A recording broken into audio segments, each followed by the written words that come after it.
on the path of truth. At the corner of the street, a girl stood wearing old rags. She had on old rags, and we were walking down the width of the street, joyful and lively, with words and laughter, as if we were drunk, not from wine, but from the dawn. It was a brownish morning, and the road looked milky. That girl, or woman, with old rags was looking straight into my eyes. At the same moment, my friend beside me said, "Look at that old rags now, she is looking straight into my eyes." One of the girls walking with us also said, "Kids, this old rags is looking straight into my eyes. Could she be one of those?" And a burst of laughter swept through us all. In fact, that woman could look into all our eyes at once. Well, she was God, and neither of us, neither one nor the other, understood that. I also said, "Now let me go see who that girl with old rags is," as if she's looking straight at me, and I quickly reached the spot and said, "Hey girl, you seem like my father, you're looking straight into my eyes like a father." And then I heard a man's voice, not a woman's. His voice was a bit hoarse, but soft and even pleasant. He said, "Greetings, my son. I am the Lord God. I have come to save you." The old rags God wore were black, but they seemed new, not worn out, pieced together bit by bit, and they smelled so good from the woman that it opened my breath and lifted my mood. The woman also had a face that only seemed fitting for God, beautiful up close and stunning from afar. Her skin color was a blend of white, gold, and green, her hair was pomegranate red, and she had an inexplicable palpable aura, God. Because of her beauty, it was as if God's features resembled a woman's, smiling and giggly, while her body reminded me of a man's. Her posture showed that her strength was intact. More than that, how can you even measure God's strength? Behind her, there was a transparent door hanging in the air, half open, leading to infinity filled with star clusters. From that infinity, wonderful music was heard, just for me. I felt that salvation had already occurred. I also felt with horror that still, something else needed to happen, to me, to those with me, and to those who weren't with me, as if hell roared beneath my feet and called out to me. God said to me, "When you are afraid, I will send you joy and comfort." I asked God, "What if I get bored?" "I know boredom is worse than fear," God said. "When you get bored, know that you are on the cross, without nails, without wood crossed. The cross is the sign of boredom, and know that people have deliberately bored and crucified you." Again God spoke and said, "Return to your friends. I will go to heaven, to my invisible throne. When you get home, you will see a glass of milk with honey on the table. You will drink it, and for 9 months no one will be able to bore you. You will simply open your mouth and laugh ha-ha at them. Your name will also be Laughter. After 9 months, they will have 1 day to bore you. After that, the holy book will come down like a hammer on their heads, on the heads of those who bored you, and will pierce their heads. It will also come down on your head, but will not pierce it. Just as they say that the head of the one who does good is pierced, so too the head of the one who does evil must be pierced." Again God spoke and said, "There is money in your pocket. Give it all to me, and you will find it on the same table where the milk will be. Tell your friends that a beggar wanted money. You go, and until you leave, I will stay here." And so I did. We left, and I later reached home. That day was summer. The day was also summer. It happens. Let's say the month is summer, while the day seems like winter, or the month is winter, cold, while the day is summer, or it is night but seems like day. It is day but feels like darkness. You can be full but feel as if you are hungry, like a beast descending from the mountain without bread or water. It happens that you are hungry but feel as if you are full. You are silent, everyone is clapping for you. You speak, but it turns out you have mumbled. That day was also summer. The month was also summer, and I was near the house door. The door was locked with a key. I put my hand in my pocket and saw that the key was not there. In my mind, I said either I lost it or I gave it to God with the money. Again, in my mind, I said, well, even better. My house and my money are safe in heaven. I saw that the window of my house was slightly half open. I entered through the window and saw that on the table were placed a glass of milk, money, and keys. It was the first time I felt these words of scripture on my skin. Then their pagan hearts shall be ashamed, and they shall feel the weight of their committed sins, as if a stone idol sat on my shoulders, heavy. My emotions had enveloped me like a storm and were ready to turn into matter in case they would throw the continents 30 down. I, who was like a king, was walking and did not stop until a lion came out in front of me. I had become as if an orphan who, growing up, had left the orphanage. With difficulty, I approached the table, drank the milk, and I remember that the glass fell from my hand 30 down to the floor. The taste of honey and its sweetness were still in my mouth. From the knock on the door and Sarah's voice, it seemed I came to my senses. Sarah was knocking on the door and calling, "Isaac, Isaac." With difficulty I opened my mouth and said, "Sarah, come in through the window. The door is locked. I feel bad, why have you come at this late night?" Shortly after, I felt that Sarah was trying to help me get up from the floor and said, "Hey boy, what late night? It's daytime. Where have you been these 3 days?" I understood that I had gone blind and had remained on the floor for 3 days. I wanted to hide my blindness from Sarah, while she asked with suspicion, "Why are you looking for me with frozen eyes, and why did you say, 'Why have you come at late night?'" I also remembered that there was some paper on the table and something was written on it, but I had not read it before drinking the milk. I told Sarah, "There must be a paper on the table. Read and see what is written. My eyes are stinging. I washed with the wrong liquid. My eyes seem to have become inflamed." Sarah read, "You will see after 3 days." I understood that this was God's paper.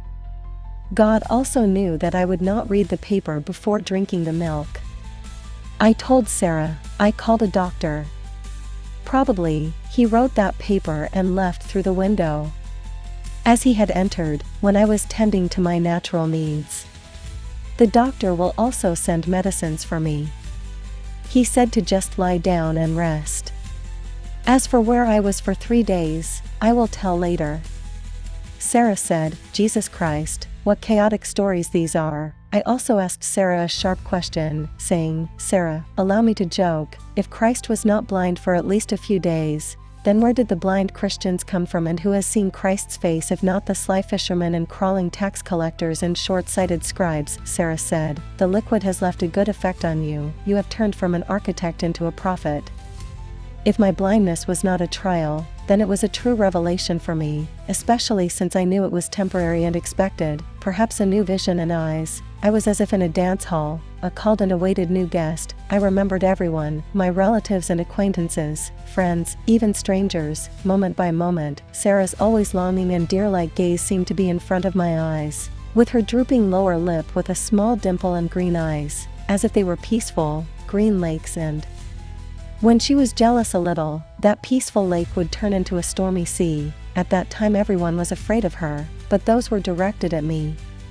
Sarah was a painter. She had twin brothers, who were my friends, Gabriel and Michael. Gabriel was 1 hour older than Michael. I was 1 year younger than them, while Sarah was 2 years younger than me and 25 years old. Gabriel was a designer, while Michael was a priest. Sarah painted icons on the walls inside the church. I always told her, "I love you, but I am disgusted by your brush, you paint idols." They are right after all, that without thorn there is no rose, we always argued.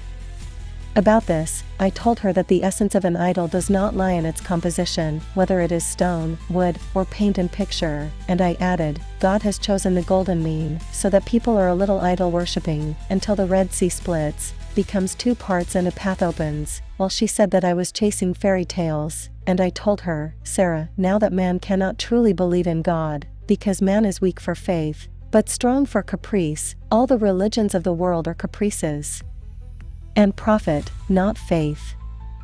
I answered Sarah, yes Sarah, the liquid has left a good effect on me, which has doubled my knowledge, as if it were the Holy Spirit and God's milk, from which I went blind. But as they say, bad is the blindness of the mind, rather than the blindness of the eye. If we are one body with love, then your green eyes will be mine, while my colorful mind will be yours. Sarah said, hey boy, maybe you are Christ. I am also painting you on the church walls, but without a ruler, though I love both of you. I said, Sarah, Christ cannot be a self-serving man to be adored, but God's mouth and word, that too from time to time, because Christ is a man, he dreams, sleeps and wakes up, he can even see a delusion. God is higher than Christ, but man will not reach God until he understands Christ. Sarah answered, Isaac, now it's the 21st century, your eyes will heal from this scum, as the doctor wrote that you will see in 3 days. So let my eyes remain mine, so that after this I will paint you on the church walls big with your black eyes, haha.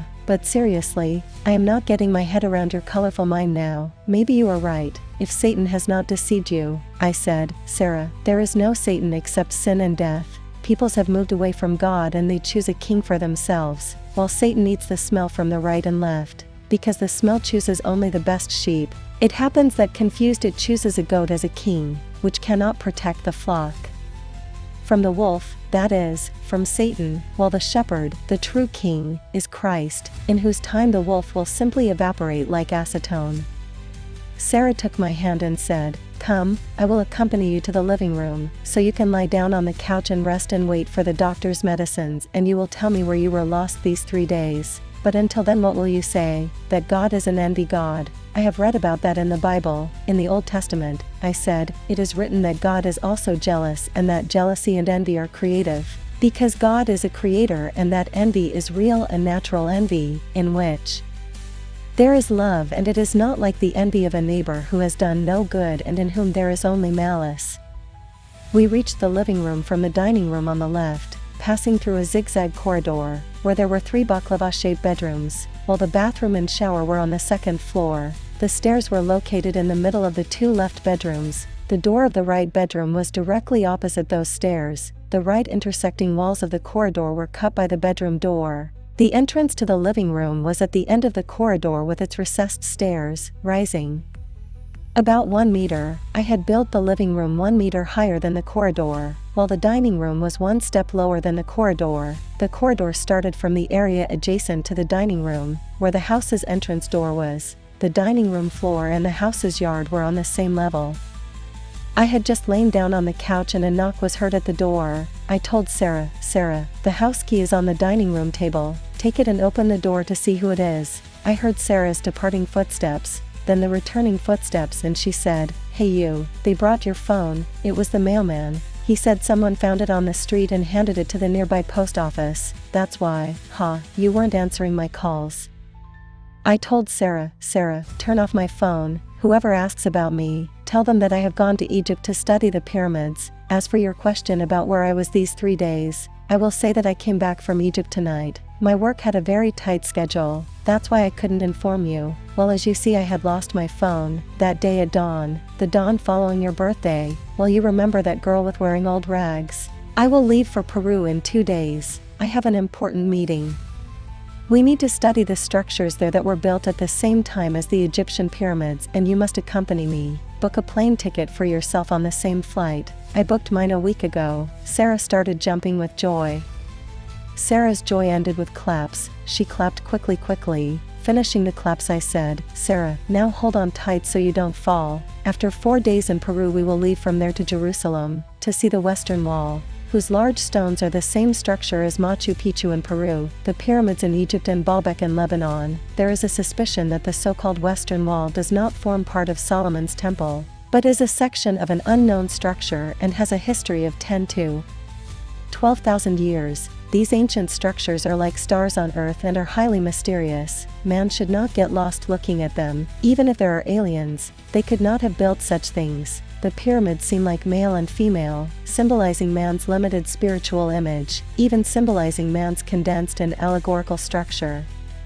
For some reason this time Sarah laughed, and that seemed strange to me, because Sarah did not like surprises, in that she was like me. Even the tone of the laugh was different. She had never laughed like that, as if she had understood something new. She started asking questions with a changed voice, as if it were the voice of a black jaguar with a smile on her face, though Sarah's skin was the color of a white apple, while mine was apricot.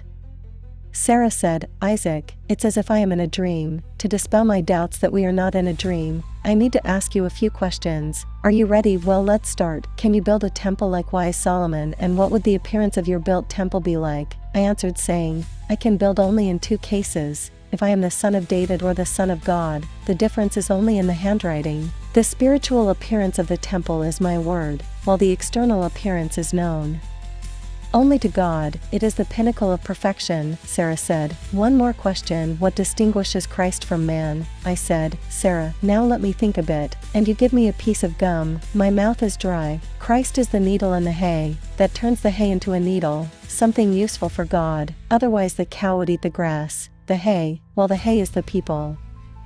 Sarah asked again, "And in your opinion, is love eternal, or like a flower it withers?" I said, "Sarah, love is eternal and stubborn. If you forget it, it will not forget you, and sooner or later it will take revenge. Then love will no longer be a crown on your head, but a chain around your neck, and you will become a dog, possibly rabid, until God heals you, and love will again be a crown on your head, and you will be joyful like a deer." Sarah laughed and said, "Then why does the lion eat the deer?" I said, "Sarah, nature is like that. It happens that the snake also bites the lion and it dies. One should not overtake the Creator and care for life. If you can, save the deer from the lion's jaws." The antique wall clock announced 5 in the evening, ringing 5 times. I loved antique clocks. I even had a collection. On the second floor where my gym was, there were 12 antique clocks. The clocks were set to 12 different times, and when they rang at round hours, without looking at the corresponding clock, from the last ring I knew what time it was, because the sounds were different and the clocks worked accurately. Sarah went to the kitchen, which was a continuation of the dining room. It was separated only by a wooden curtain. She prepared dinner. I did not feel hungry, but agreed to eat so that Sarah would eat too. She was helping me eat, because I could not see anything. I was deceiving Sarah by saying that I was seeing blurry. I did not want to scare her by telling the truth. After dinner Sarah made coffee. She was feeding me the coffee with a cup. After drinking the coffee, Sarah turned on music from her phone and we danced tango. It was a masterpiece, dancing tango blind. I met Sarah and her brothers under very sad circumstances. It was 6 years ago. It was the year 2080, an August morning. They, Sarah, Gabriel, Michael, and their parents were involved in a car accident before my eyes. They were driving in front of my car and a fox cut their path, coming out from the right side ravine. Sarah's father, who was driving, seeing the fox, got confused and sharply turned the wheel to the left. Losing control, Sarah's car hit the right front part of an oncoming truck. While the truck threw Sarah's car like paper into the left side ravine, the truck driver simply left unharmed, without stopping. As if nothing had happened, I quickly stopped my car and went down the ravine, where Sarah's car had fallen. I went down to save people unknown to me and unknown friends.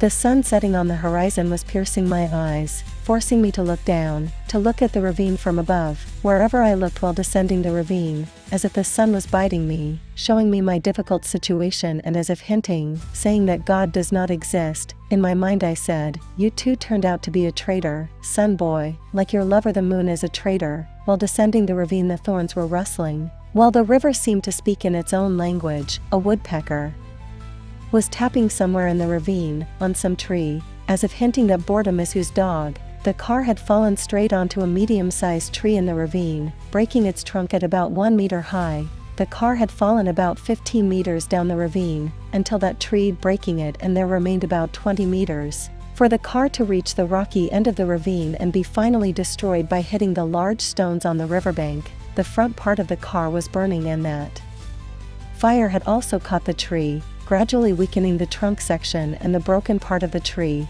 while the upper part of the tree from the broken section was slowly tilting downward, burning, opening a path for the car toward final destruction. The car was simply leaning on the upper part of the broken tree, slightly tilted. I had to manage to get the people out of the car before that destruction, whose groans were not even heard, and I did not know if they were alive or not. When I approached the burning car, I noticed that the rear window was broken, it was in shards, and I heard faint moans. So they are alive, I thought. That inspired me and I quickly got to work. I climbed the rear part of the car and started pulling the people out through the broken window opening. There were 5 of them, 3 in the back seat, 2 in the front. The first I pulled out was a girl, that was Sarah. Her lower lip was torn about 2 centimeters from the right side and blood was flowing. The blood was flowing down her cheek. I noticed her beautiful face and was staring at her, forgetting for a moment why I had descended the ravine. Sarah was in my hands, unconscious, but alive. I quickly came to my senses and went back to work, this time even faster, because the car was moving forward. I quickly took Sarah about 3 meters away from the car and laid her down with her feet upward in a vertical position, so she would not roll. The terrain had a tilt of about 45 degrees. I also pulled out the 2 brothers through the same broken window opening and placed them next to their sister. They had fractures and were moaning from pain. While pulling them out, it was as if I had received supernatural strength. Even without that, my strength was in place and I was acting very quickly and voluntarily. The car was a hair's breadth from rolling toward its final end. Its front no longer had a tree to serve as an obstacle. It remained to pull out their parents, the father and the mother. I remembered that in the trunk of my car I had a 10-meter rope specially designed for towing cars. That rope could hold a load hanging in the air up to 3 tons, while the car was hardly 2 tons, and in a 45-degree tilt the pull would be even less. I needed to quickly climb the ravine, bring the rope and tie the car to any tree behind, but before that, it was necessary to stop the car from falling by placing a log under the car. There was such a log, as if the log had been specially sent from heaven in its size. I took that log and leaned it under the front of the car, and I leaned the bottom of the log on a rock that had come out of the ground. The tree cracked again and tilted a little more, but did not finally break, because the log had come to the tree's aid, if one can call it that. I took a deep breath and ran to bring the rope. I quickly brought the rope and a cutting tool with it, to cut the rope after pulling the people out and let the car roll to the end of the ravine. There was a danger that the car could explode from the fire and harm us. The car was leaning on a log about 2 meters high, while the tree was broken from the part where the car was leaning, about 1 meter lower. The interesting thing was that the tree was not broken from the part hit by the car, but from a weak section. Logical. I first tied the rope to the appropriate part at the back of the car, which was buried in the ground, then I tightly tied the rope to the tree. It remained for the pole to finally burn with the tree and the front part of the car to go down to the ground, so that I could pull Sarah's and her brother's father and mother out from the front doors. But until then I was idle and looked towards Sarah and saw that everyone was silently looking at me, with astonished and teary eyes. Like an apple cut into 2 halves, so too were the 2 brothers, similar to each other. Both had large and straight noses, square foreheads, straight and yellow hair, honey-colored eyes. Sarah was not like her brothers, only in the forehead was she similar. Her hair was curly and black like a raven, her nose was moderately steak, her eyes slightly large and dark green. I approached them and said, "Greetings to the survivors, do you remember me? I was driving behind your car, while you passed me. When I stopped my car near a spring to drink water, while you did not stop. Glory to God that I stopped to drink water, otherwise after the truck hit your car it continued its path carefree. We met under these sad circumstances. My name is Isaac." When I finished my words the cracking of the tree was heard. The tree fell toward the river. The log also broke when it burned. The front part of the car fell heavily down, and I went back to work, leaving the survivors in their place.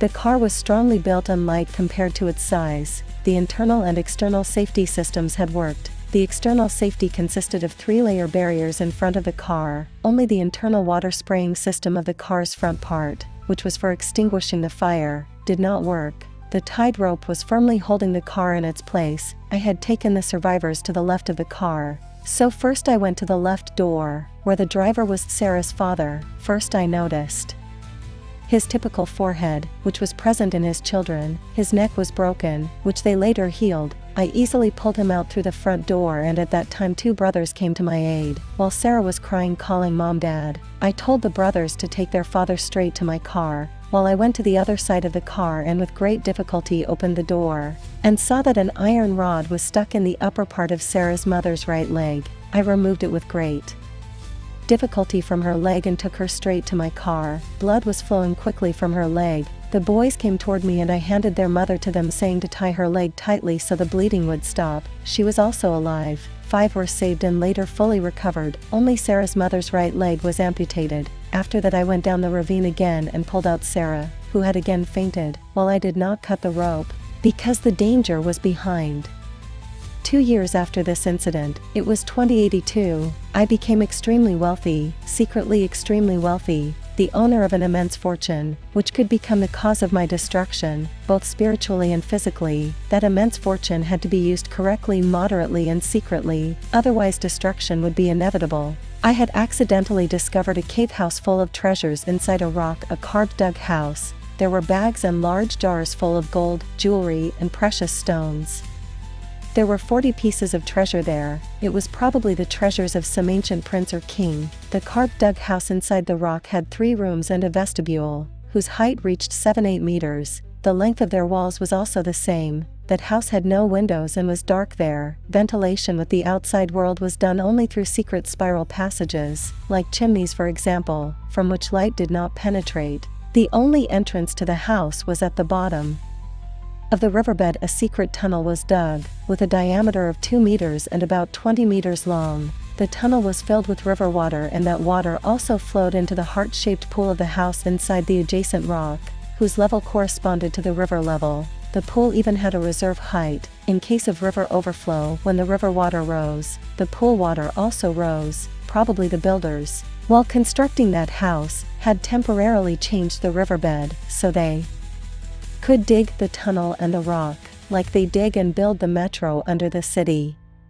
If the rock was climbed a little and observed carefully, the trace of that riverbed was visible, which the house builders had dug, so that the river water would bypass the place from where the house entrance, that is, the tunnel leading to the house, toward the heart of the rock, toward the heart-shaped pool, was to be dug. The average depth of the river was 3 meters, while its width was 15. It flowed along the left part of the ravine. Left the river from above, the bottom of the ravine resembled a flat plain, whose width reached 200 meters in places, while the least was 50 meters. The river seemed to have cut its bed in that plain like butter, showing its power. The beginning of the tunnel was framed with large triangular stones about 1 meter high, which were joined together with pinpoint precision, while the inside of the tunnel was covered with small stones, arranged in an arched pattern, from which not a single stone was loose.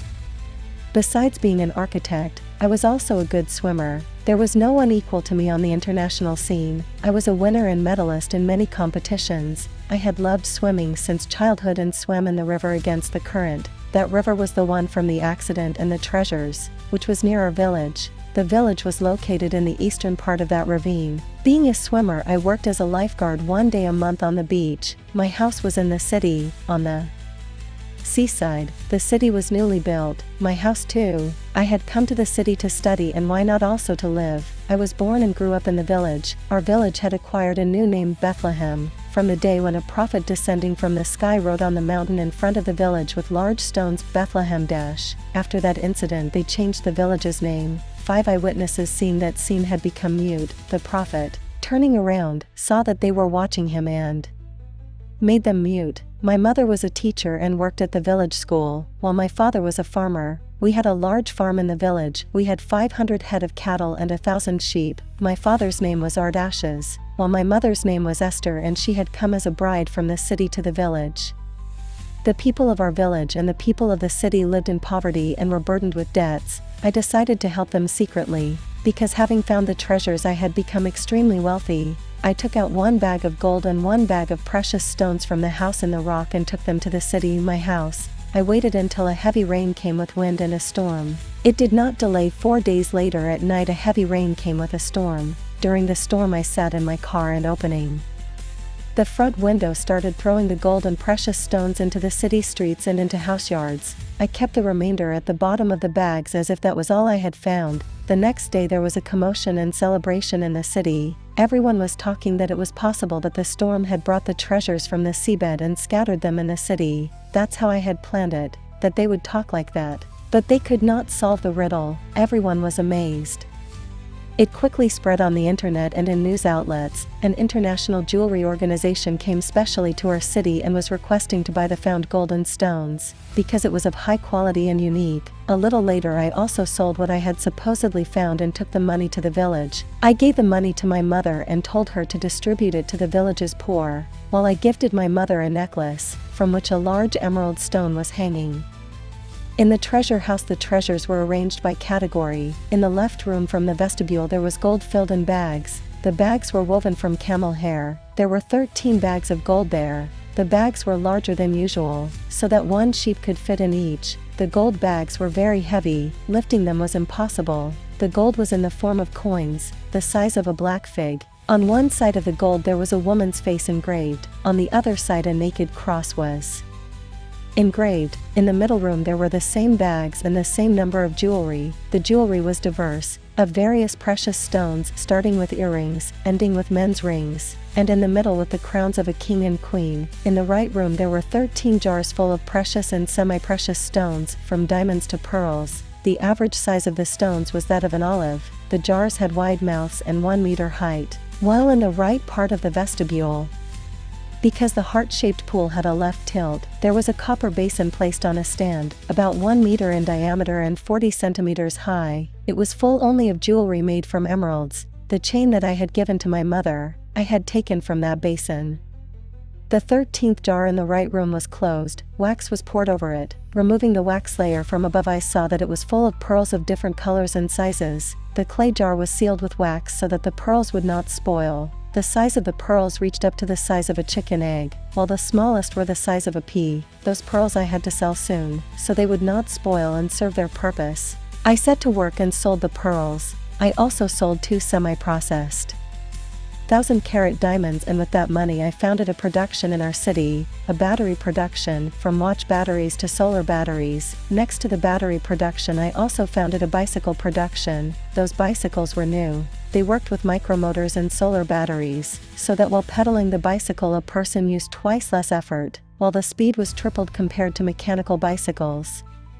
It took 4 years to organize the production and build the factory, to find specialists and recruit workers. Just so much talking and running that all the muscles of the body cramped. The production was working with very little profit for me, but the workers were well paid, while the buyers were buying the product cheaply. I did not have the problem of accumulating wealth, but I was trying to improve people's lives, and that gave me pleasure. I participated in various charitable programs, quite generously and tangibly, while I did not destroy my opponents, but broke their knee, so they would eat their bread and cheese and become good people. And I would say, if a Satan has entered you, then drink a worm medicine. Thus the years passed until that dawn.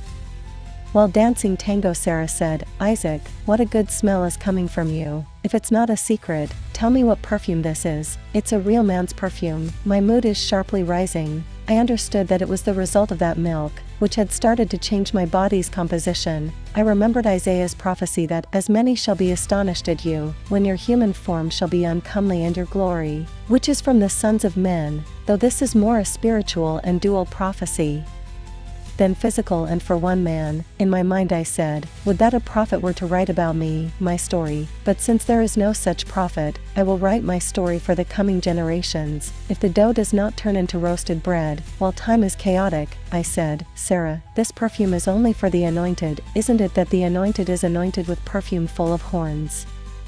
Continuing the conversation Sarah said, "Isaac, I would very much like you to be the anointed, because no one has seen Christ's face. But isn't it that the anointed was crucified in the past and he rose again? Well, if that was a lie, then how will you rise from the jaws of this beastly world? Isn't it that the cross will not pass a second time?" I said, "Sarah, that man who was crucified in the past, or hanged, he was probably not Christ, nor was he a criminal, nor a prophet, but an innocent believer, and God gave him resurrection, and he is now deeply asleep in some rock crevice. God does not make a deep distinction between an ordinary believer and his son, and loves everyone equally. If an innocent man was crucified, for God it is the same as crucifying his son. God's works are as known as they are secret and encoded, while rising from the jaws of the world is God's work."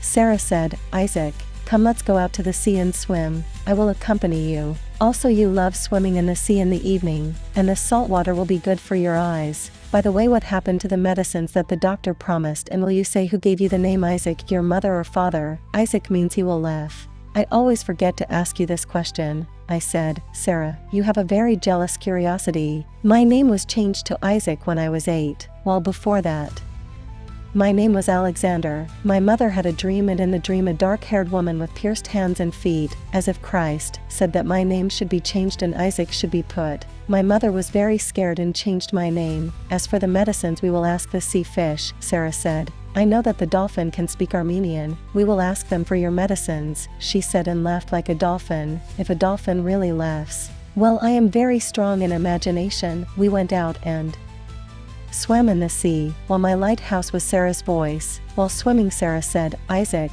can you walk on water like Christ? I said, Sarah, 3 days from now I will walk on water head first, like a man walks on the internet head down. That night and the next night Sarah stayed at my house. It was the first time she slept in my room, which was in front of the stairs, while I slept in the room to the left of the stairs, which was relatively cooler than my room after. I did not like using air conditioning in the summer. We came home wet after swimming in the sea for 1 hour, took a shower and even played table tennis laughing. I was trying to play blind tennis and it was not going badly for me, because my hearing had started to sharpen, while in the future I was hearing even from continent to continent. The length of my house yard was 50 meters and ended directly at the seaside to the north. The width of the yard was 40 meters, while the house was located in the southern part of the yard. Next to my house, in the eastern part there was a kindergarten, while in the western part there was a school. In front of my house there was a field of pine trees, while opposite was the Dolphin Hotel, with a comet status, where entry with shoes was forbidden, only barefoot. The floor temperature of the hotel was a constant 40 degrees, while the air temperature was a constant 25 degrees, insured in the rooms according to order. We left for Peru on the 3rd day. Sarah was accompanying me because I couldn't see anything. On the plane, Sarah sat 2 seats ahead. Next to me sat an old lady and in no way wanted to swap her seat with Sarah. The mood of everyone on the plane was high. The reason was the smell of my perfume, as Sarah was saying. Besides that, their heads had started to work well, and on the plane they were making plans for their future. I was listening to all their conversations and understood that the soul is the coat of the body, not the body is the coat of the soul, while the spirit is human's mind. Human who is born has a spirit, while the soul is given by God, which strengthens the spirit, turning it into one piece. The soul and spirit merge with each other and heal the entire organism, and man does not even feel that he has bones, as if in paradise. When the plane took off, my eyes started to see gradually. A psalm from the Old Testament reminded me that the old lady, who was sitting next to me, was hiding a secret. My eyes were already seeing in quite brightly. I could see even around corners and very far.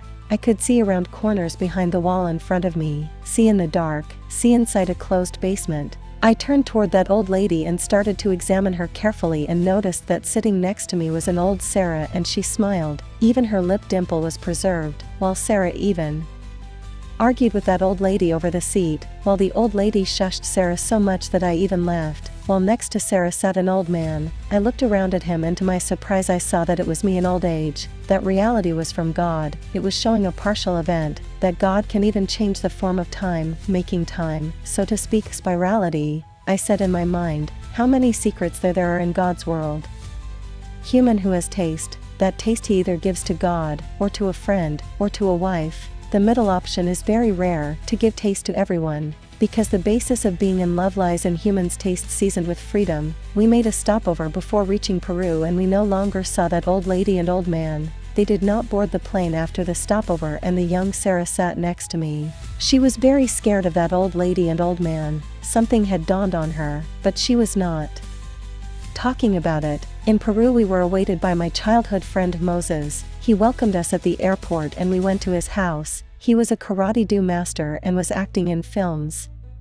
Moses always said, karate-do is a divine style, which is defensive and has no dual form, taking a bribe with one hand and defending with the other, let alone boasting with a black belt. I agreed with him. Because God is impartial. One time he makes an Israelite a king, another time he throws him to the ground because of sin. He judges the Israelites more strictly than the pagans. He is more demanding toward the son than the stranger. He adopts the stranger, while he subjects the son to slavery, like Joseph, when his brothers sold him into slavery, and then Joseph became a pharaoh, even the pharaoh of the Israelites. Whoever knows what God looks like, maybe God is a whole army of gods similar to each other or not similar to each other, who are one and not like the non-gods.